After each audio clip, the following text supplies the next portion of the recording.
오늘 우리에게 주시는 하나님 말씀은 요한복음 4장 1절에서 14절 말씀입니다. 예수께서 제자를 삼고 세례를 베푸시는 것이 요한보다 많다 하는 말을 바리새인들이 들은 줄을 주께서 아신지라. 예수께서 친히 세례를 베푸신 것이 아니요 제자들이 베푼 것이라. 유대를 떠나사 다시 갈릴리로 가실새 사마리아를 통과하여야 하겠는지라. 사마리아에 있는 수가라 하는 동네에 이르시니 야곱이 그 아들 요셉에게 준 땅이 가깝고 거기 또 야곱의 우물이 있더라. 예수께서 길 가시다가 피곤하여 우물 곁에 그대로 앉으시니 때가 6시쯤 되었더라. 사마리아 여자 한 사람이 물을 기르러 왔음에 예수께서 물을 좀 달라 하시니 이는 제자들이 먹을 것을 사러 그 동네에 들어갔음이러라. 사마리아 여자가 이르되 당신은 유대인으로서 어찌하여 사마리아 여자인 나에게 물을 달라 하나이까 하니 이는 유대인이 사마리아인과 상종하지 아니함이러라. 예수께서 대답하여 이르시되 내가 만일 하나님의 선물과 또 내게 물 좀 달라 하는 이가 누구인 줄 알았더라면 내가 그에게 구하였을 것이요 그가 생수를 내게 주었으리라. 여자가 이르되 주여 물 기를 그릇도 없고 이 우물은 깊은데 어디서 당신이 그 생수를 얻겠사옵나이까. 우리 조상 야곱이 이 우물을 우리에게 주셨고 또 여기서 자기와 자기 아들들과 짐승이 다 마셨는데 당신이 야곱보다 더 크니이까. 예수께서 대답하여 이르시되 이 물을 마시는 자마다 다시 목마르려니와 내가 주는 물을 마시는 자는 영원히 목마르지 아니하리니 내가 주는 물은 그 속에서 영생하도록 솟아나는 샘물이 되리라.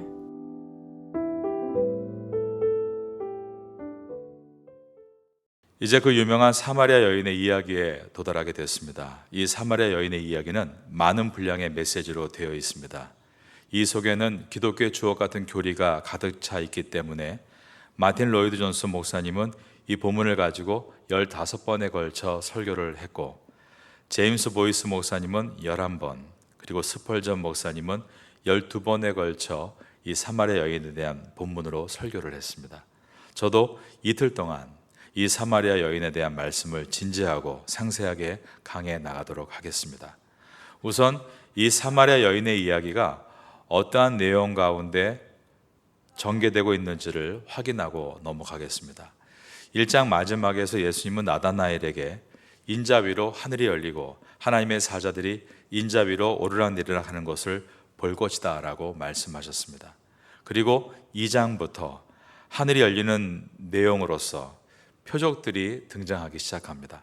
총 7개의 표적을 통해 성경은 어떻게 하늘이 열리고 하늘과 땅이 어떻게 화해하는지를 우리에게 보여줍니다. 그래서 2장부터 12장까지를 Book of Signs, 표적들의 책이다 라고 부른다 말씀드렸습니다. 그런데 그 표적들은 모두 표적이 있고 난 다음에 사람들이 오해를 하고, 그러면 예수님께서 바르게 이해하시도록 강해라는 구조로 이루어져 있습니다. 예수님께서 하늘이 열리는 사건을 가리키는 어떤 표적을 행하시면 사람들은 그 표적을 이 땅의 복으로 오해를 하게 되고, 주님은 그 표적이 가리키는 바를 친절하게 설명해 주시는 방식으로 요한복음은 진행이 됩니다. 이 표적들의 책의 첫 번째 표적이 예수님이 가나의 혼인잔치에서 물을 포도주로 만드신 사건이었습니다. 우리가 공부한 것처럼 가나의 혼인잔치에서 일어난 기적은 형식만 남은 죽은 종교인 유대교는 포도주가 떨어진 잔치와 같다는 것을 보여주시고, 그런 죽은 잔치에 물이 변하여 포도주가 된 이 표적은 예수님의 보혈의 공로에 의해서만 구원을 얻을 수 있고 천국의 잔치는 완성된다라는 것을 보여주었습니다. 요한복음은 이렇게 예수님께서 표적을 보여주시면 이어서 사람들이 오해하는 내용이 나타납니다. 그 가나에 일어난 혼인잔치의 표적을 오해하는 인물로 대표적인 두 사람이 등장하는데 처음에 등장했던 사람이 니고데모이고 두 번째 등장하는 사람이 오늘 본문의 사마리아 여인입니다. 니고데모는 혼인잔치의 완성은 절대적인 인간의 노력과 자격과 열심을 통해 이루어질 수 없다는 것을 보여주는 대표적인 사람입니다. 구원은 오직 예수님의 은혜와 하나님의 사랑에 의해서만 주어지고 완성된다는 것이 니고데모의 이야기에서 설명되어집니다. 요한복음은 예수님께서 풀어주시는 그 강해 부분의 결론을 이제 3장 16절에서 명확하게 밝히십니다.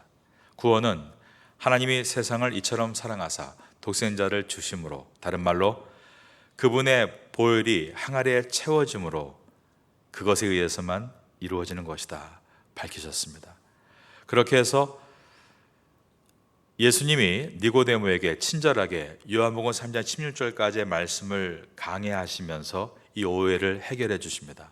그리고 두 번째로 오해의 인물로 등장하는 사람이 바로 이 사마리아의 여인입니다. 오늘 본문 가운데 요한복음 4장 3절을 보겠습니다. 유대를 떠나사 다시 갈릴리로 가실새. 예수님은 유대를 떠나시면서 목적지를 갈릴리로 정하셨습니다. 예수님의 행로를 한번 우리가 머릿속에서 그려봅니다. 예수님께서 중앙에 있는 예루살렘에서 성전을 정화하시고 유대의 니고데모를 만나시고 그리고 위쪽 갈릴리로 가십니다. 예수님은 아무 계획 없이 갈릴리를 선택하신 것이 아니었습니다. 예수님은 구약의 예언을 성취하고 계신 것이었습니다. 구약의 이사야 선지자의 예언 가운데 갈릴리가 등장하는데 구약 성경에서 갈릴리는 구원과 거리가 먼 이방 땅의 상징으로 등장합니다. 이사야서 9장 1절과 2절에 보면 전에 고통당하던 자에게는 흑암이 없으리로다. 옛적에 여호와께서 스불론 땅과 납달리 땅으로 멸시를 당케 하셨더니 후에는 해변길과 그 다음 보면 요단 저편 이방의 갈릴리를 영화롭게 하셨느니라. 흑암에 행하던 백성이 큰 빛을 보고 사망의 그늘진 땅에 거하던 자에게 빛이 비치도다. 그러면서 이사야서는 먼 훗날 이 갈릴리에 복음이 임할 것이다 라고 예언했습니다. 이것을 마태복음이 인용합니다. 마태복음 4장 12절 이하에 보면 예수께서 요한의 잡힘을 들으시고 갈릴리로 물러가셨다가 나사렛을 떠나 스불론과 납달리 지경 해변에 있는 가버나움에 가서 사시니 이는 선지자 이사야로 하신 말씀을 이루려 하심이로다. 일러스되 스불론 땅과 납달리 땅과 요단강 저편 해변길과 이방의 갈릴리여 흑암에 앉은 백성이 큰 빛을 보았고 사망의 땅과 그늘에 앉은 자들에게 빛이 빛이었도다 하였느니라. 이처럼 예수님은 이방의 갈릴리 땅에 복음을 전하시기 위해 가시는 것이었습니다. 그런데 예수님께서 예루살렘에서 유대를 거쳐 이제 그 이방의 갈릴리로 가시는 도중에 사마리아 땅을 거쳐서 가시게 됩니다. 4절입니다. 사마리아를 통과하여야 하겠는지라. 통과하여야 하겠는지라 라 번역된 디에르 케스타이라는 이 문장은 예수님께서 사마리아를 통해 이방의 갈릴리로 가시는 것은 이미 정해져 있었다라는 뜻입니다. 그래서 우리말 성경이 사마리아를 must, 반드시 통과해야만 했다라고 번역한 것은 잘 번역한 것입니다. 즉 예수님의 공생애를 보면 예수님은 예루살렘과 온 유대와 사마리아와 땅끝까지 복음을 전하고 계셨습니다. 예수님은 사도행전 1장 8절에서 성도들에게 복음 전파의 명령을 주셨죠. 그러나 예수님은 친히 공생의 기간 동안 몸소 복음을 전하는 것을 보여주신 것입니다. 이 말은 우리 성도들에게 주어진 예루살렘과 온 유대와 사마리아와 땅끝까지 이르러 내 증인이라는 명령은 우리가 힘써서 우리의 힘으로 이루기 전에 예수님께서 먼저 복음을 전하신 것이고 그리고 성령을 보내셔서 그 복음을 이루실 것이다 라는 의미인 것입니다. 그래서 사도행전에서 성령이 성도들을 예루살렘에서 온 유대와 사마리아로 흩으시고 이방까지 가게 만드셨습니다. 하나님께서 성령님을 통해 성도들을 이끌고 예루살렘과 유대와 사마리아와 이방 땅에 복음을 전하게 하셨다는 것이 바로 사도행전입니다. 그래서 이 말을 다른 말로 성령행전이라고 부르는데 성령께서 전도를 주관하셨다라는 뜻입니다. 그러다가 성령께서 빌립 집사님에게 이집트 여왕의 내시에게 복음을 전하게 하셨습니다. 이처럼 예루살렘과 온 유대와 사마리아와 땅끝까지 이방까지 누가 복음을 전하고 계신가? 바로 이 땅에 오신 보혜사이신 예수 그리스도와 또 다른 보혜사이신 성령께서 복음을 전하셨다 말씀은 기록합니다. 그러니까 선교는 우리가 우리의 열심으로 하는 것이 아니라 우리는 그분의 도구요 방법으로 쓰이는 것이지 하나님의 일은 하나님이 직접 하시는 것임을 성경은 말씀하고 있습니다. 오늘 본문은 주님께서 그렇게 예루살렘과 온 유대와 사마리아와 땅끝까지 이르러 복음을 전하시는 길에 사마리아에서 일어났던 복음의 전파를 기록하고 있습니다. 그러니까 오늘 본문을 잘 이해하고 나면 전도와 선교에 대한 패러다임이 확실하게 바뀌게 됩니다. 우리가 사람을 만나고 전도하는 건 내가 하는 게 아닙니다. 주님께서 나를 이끄시는 겁니다. 갑자기 내 앞에 누군가 나타나서 어떤 말을 하려고 할 때 내가 갖고 있던 노트북을 덮고 볼펜을 내려놓고 주님을 기대하며 얘기를 듣는 것입니다. 오늘도 새벽에 제가 혼자 마지막까지 기도하고 나왔는데 어떤 분이 저를 기다리고 계셨습니다. 하나님이 인도하시는 것이구나. 그래서 그분과 로비의 벤치에 앉아 한참을 이야기했습니다. 자기의 이야기도 했고 또 자기가 전도하고 싶은 한 태국인의 이야기를 했습니다. 장애를 입어서 휠체어를 차고 있는 자기의 태국 친구를 위해 이곳에 며칠 더 남게 되었고 그 기간 동안 새벽 예배를 나왔는데 너무나 행복했다라고 하셨습니다. 그리고 뜻하지 않게 새벽 예배를 드리는 동안 친구의 마음이 감동이 돼서 이번 주일날 교회를 나오겠다라고 얘기했다는 것입니다. 그래서 교회를 나오게 되면 꼭 그분에게 성경책을 선물하고 싶습니다 라고 말씀하셔서 이제 성경책을 준비하고 저도 들뜬 마음으로 성령님을 의지하며 그분을 기다리고 있습니다. 주님은 이와 같이 창세 전에 이미 계획해 놓으시고 택해 놓으신 주님의 백성을 한 사람 한 사람 찾아오십니다. 그래서 그 중에 사마리아의 한 여인을 찾아가시기 위해 사마리아 땅을 지나신 것입니다. 하나님의 백성에 대한 주님의 열정이 얼마나 깊은지가 6절에 잘 나와 있습니다. 4장 6절에 보시면 예수님께서 가시는 길에 피곤하셨다라는 구절이 들어 있습니다. 거기에 또 야곱의 우물이 있더라. 예수께서 길 가시다가 피곤하여 우물 곁에 그대로 앉으시니 때가 6시쯤 되었더라.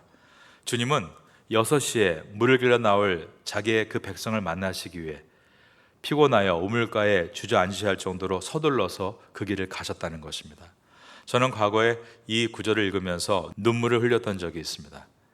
하나님이신 우리 주님이 인간의 제한된 몸을 입으시고 자기의 백성을 위해 한 걸음의 먼 길을 고단하게 달려가셔서 그를 만나시는 모습 속에서 나를 위해 그렇게 달려오신 주님을 생각했기 때문입니다. 여러분들도 아시다시피 유대인들은 사마리아 사람들에게 개 돼지와 같은 짐승 취급을 한 것입니다. 그래서 될 수 있으면 사마리아 땅을 밟지 않았습니다. 유대에서 갈릴리로 갈 길이 있으면 요단강 동편으로 건너가서 상당히 먼 길을 돌아서 다시 요단을 건너 위로 올라갈 정도로 절대로 사마리아 땅을 지나지 않았습니다.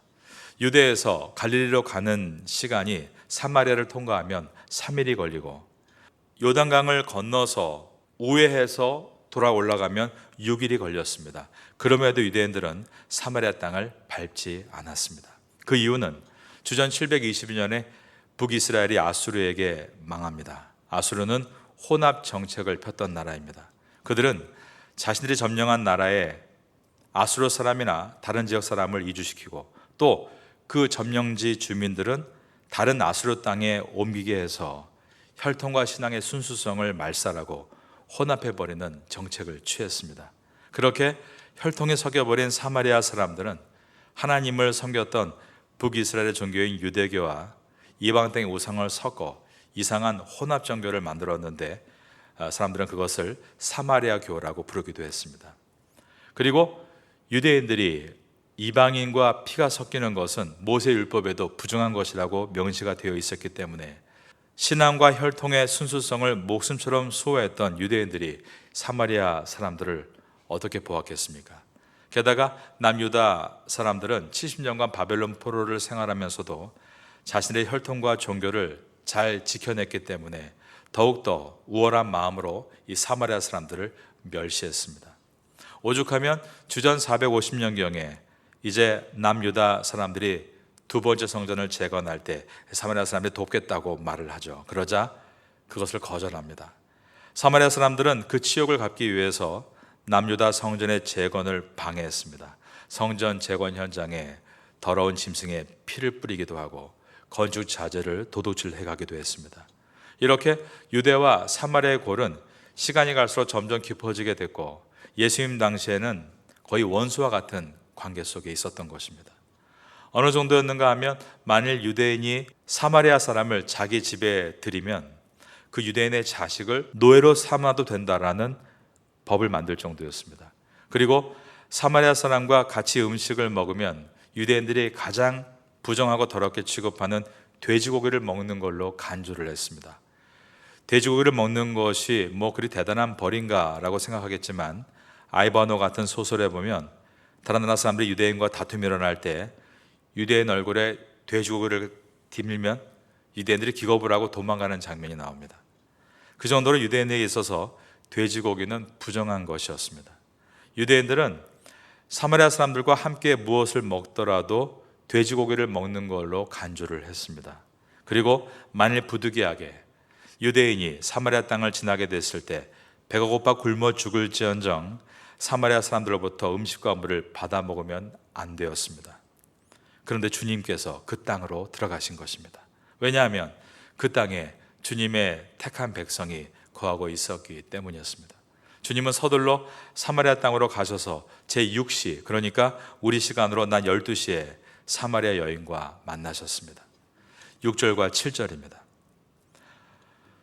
거기 또 야곱의 우물이 있더라. 예수께서 길 가시다가 피곤하여 우물 곁에 그대로 앉으시니 때가 6시쯤 되었더라. 사마리아 여자 한 사람이 물을 기르러 왔음에 예수께서 물을 좀 달라 하시니 중동 지방의 낮은 매우 뜨겁기 때문에 여인네들이 보통 저녁 때 물을 길러 나옵니다. 그런데 유독 대낮에 물을 길러 나온 여인이 있었습니다. 이것만 봐도 이 여인은 가던 동네 사람들과도 쉽게 어울릴 수 없는 사람이었음을 짐작할 수 있습니다. 그런데 주님께서 그 여자에게 찾아가신 것입니다. 원래 유대인 랍비는 대낮에 길에서 여자를 만나도 대화를 나누는 것은 불가능한 일입니다. 심지어 랍비는 자기 아내와도 길에서 이야기를 나누지 않았습니다. 그런데 그 여자는 부정함의 대명사요, 부정함의 전달자로 여김을 받는 사마리아 땅의 여자였습니다. 그런데 주님께서 그 여자에게 먼저 말을 거신 것입니다. 예수님께서 만드신 무대장치를 보십시오. 만일 주님 곁에 제자들이 있었다면 주님은 제자들의 만류로 이 여인과 길게 대화를 하실 수가 없으셨을 것입니다. 그런데 제자들을 모두 다 양식을 구하러 마을로 보냈습니다. 보통 양식을 구하러 가는 제자가 한두 명일 텐데 전부 보낸 것은 예수님께서 그 여인과 독대하기 위해 서셨습니다. 주님은 제자들이 양식을 구하러 갔다가 돌아올 때까지 아주 긴 시간 동안 이 여인과 함께 차근차근 생명의 복음을 증거해 주셨습니다. 이 사마리아 여인의 이야기가 예수님께서 자기의 백성에게 은혜의 복음을 전하시기 위해 일부러 그 땅을 찾아가셔서 그 백성들을 구원하신 이야기라는 것은 주님께서 당도하신 이 수가라는 마을의 지명에서도 힌트를 얻을 수 있습니다. 5절에 보면 그 수가라는 곳을 이렇게 묘사합니다. 사마리아에 있는 수가라는 동네에 이르니 그 다음 보면 야곱이 그 아들 요셉에게 준 땅이 가깝고 거기 또 야곱의 우물이 있더라. 수가는 과거 야곱이 세겜의 주장 하몰의 아들로부터 은 100개를 주고 산 세겜 땅으로서 에발산과 그리심산 사이에 있는 동네였습니다. 그 수가라는 단어의 의미가 값을 치르고 사다라는 뜻입니다. 즉 다른 말로 하면 대속이라는 뜻입니다. 그런데 그 야곱의 우물이 있던 수가라는 곳이 구약 성경에 어떻게 소개되고 있는지를 보면 더 놀랍습니다.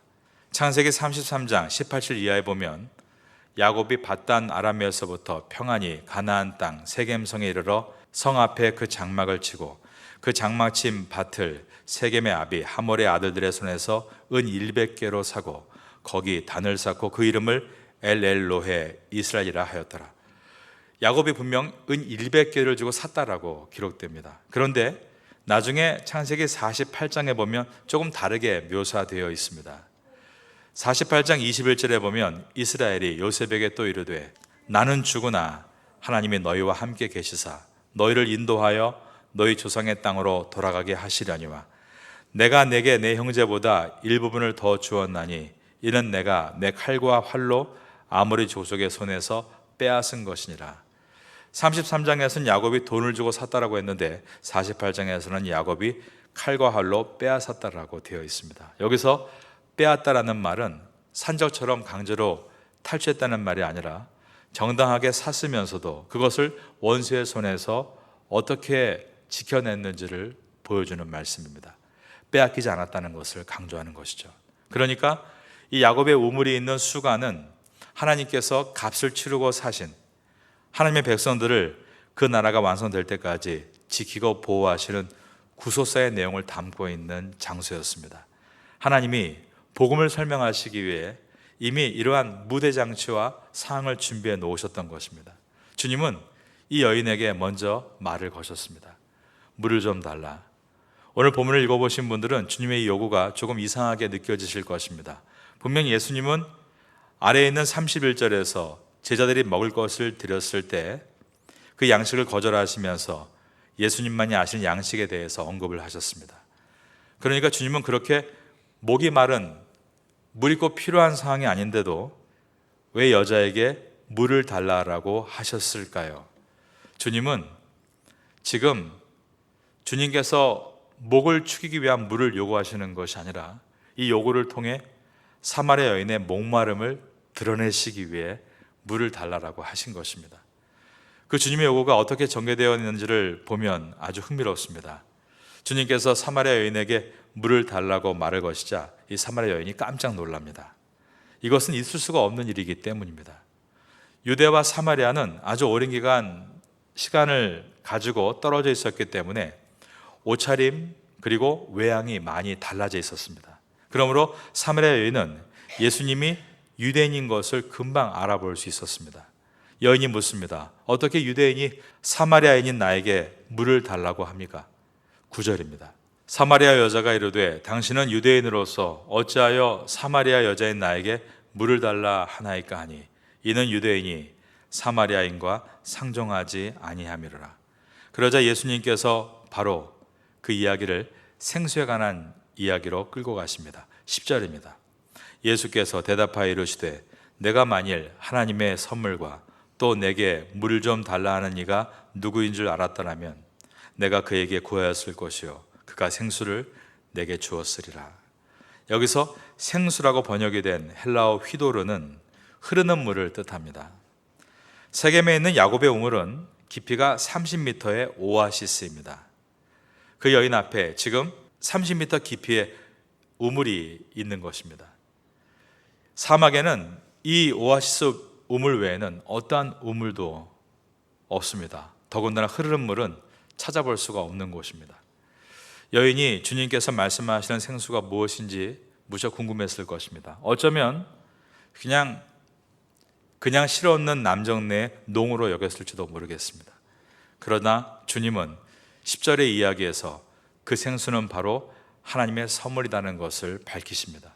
그리고 자신이 그 하나님의 선물을 줄 수 있는 메시아라는 것을 넌지시 암시하십니다.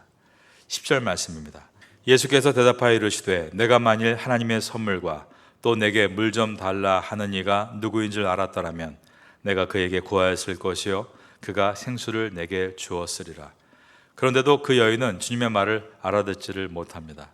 그 여인은 대뜸 이곳에는 물을 기를 그릇도 없고 이 물은 깊은데 어디서 생수를 얻겠습니까? 라고 묻습니다. 11절입니다. 여자가 이르되 주여 물 기를 그릇도 없고 이 물은 깊은데 어디서 당신이 그 생수를 얻겠사옵나이까.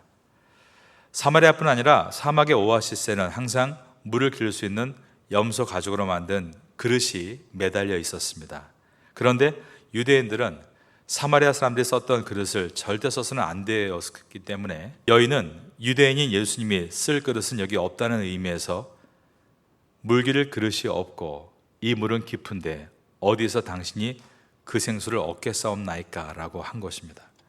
그러니까 이 여인은 주님께서 주시겠다고 하는 생수를 육신적인 해가를 줄 물로만 생각을 하고 있었던 것입니다. 마치 니고데모의 우매함이 여기서 그대로 반복되고 있습니다. 니고데모가 예수님께서 말씀하시는 거듭남을 육신의 거듭남으로 오해를 했던 것처럼 사마리아 여인은 예수님께서 주시는 영생의 샘물을 이 세상의 물로 오해를 한 것입니다. 예수님께서 차근차근 설명해 주십니다. 13절과 14절입니다. 예수께서 대답하여 이르시되 이 물을 마시는 자마다 다시 목마르려니와 내가 주는 물을 마시는 자는 영원히 목마르지 아니하리니 내가 주는 물은 그 속에서 영생하도록 솟아나는 샘물이 되리라. 예수님은 당신께서 말씀하신 생수는 그저 육신의 목을 축이는 물이 아니라 영생을 주는 생수의 강이다라고 말씀하셨습니다.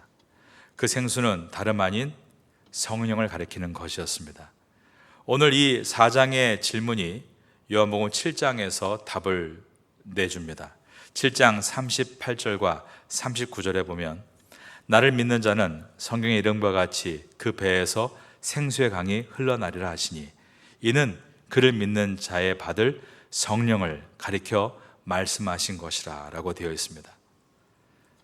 하지만 우매한 인간은 자신들이 파놓은 우물이 그들의 목마름을 해결해 줄 수 있는 거라고 굳게 믿고 있기 때문에 주님이 주시는 생수의 필요성을 못 느끼는 것입니다.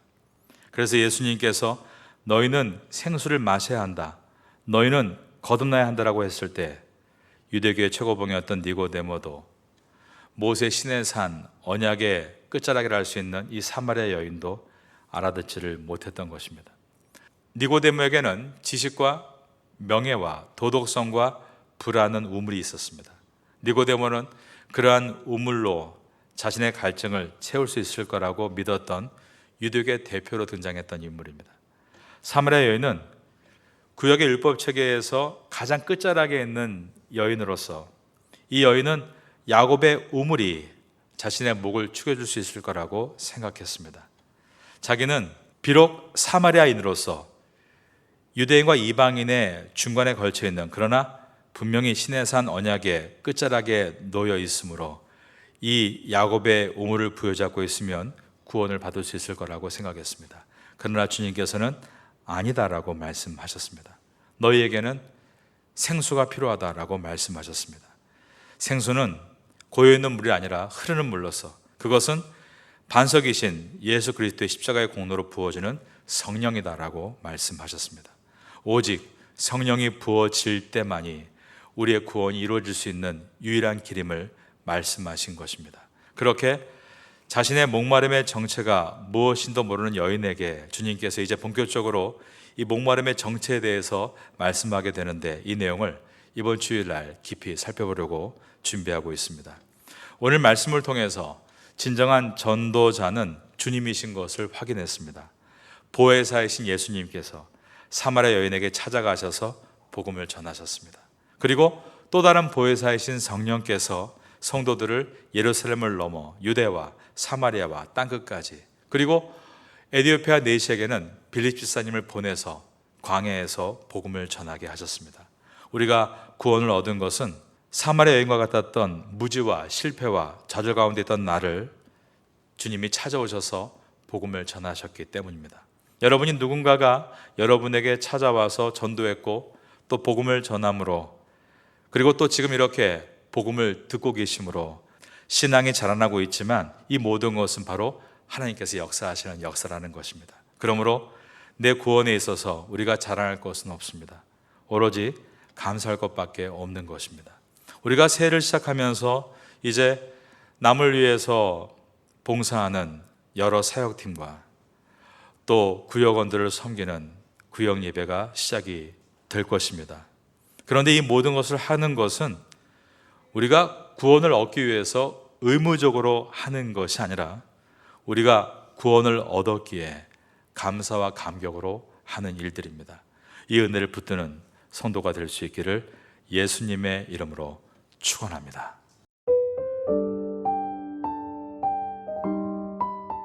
지금은 함께 기도하는 시간입니다.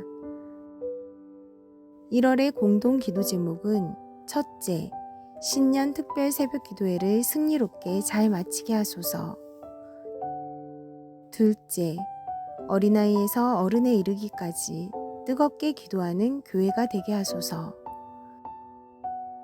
셋째, 각 부서들이 1년 사역을 놓고 열심히 주님의 뜻을 구하게 하소서. 넷째, 개인의 사업과 학업과 건강을 위해 하나님의 지혜를 구하게 하소서.